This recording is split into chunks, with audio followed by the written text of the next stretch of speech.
Fridge খুলতেই দেখলাম একটা মাছের মাথা পড়ে আছে। ভাবলাম এটা দিয়ে আজকে একটা পদ রান্না করি, সেটাই তোমাদের সঙ্গে শেয়ার করি। তো নুন হলুদ মাখিয়ে ভালো করে মাছের মাথাটাকে লাল লাল করে ভেজে তুলে নিলাম।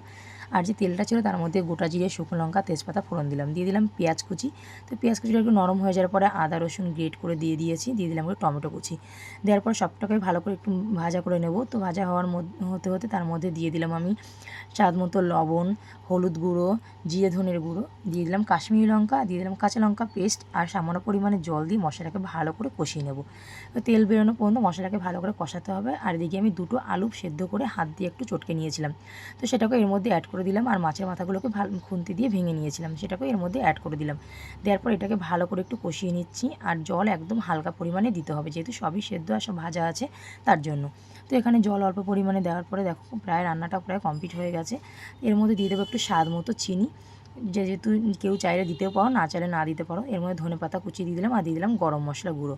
দেওয়ার পরে ব্যাস হয়ে গেল। এটাকে আমরা ঘন্ট বলি, তোমরা কী কী বলো জানি না। আশা করি তোমাদের প্রত্যেকের ভালো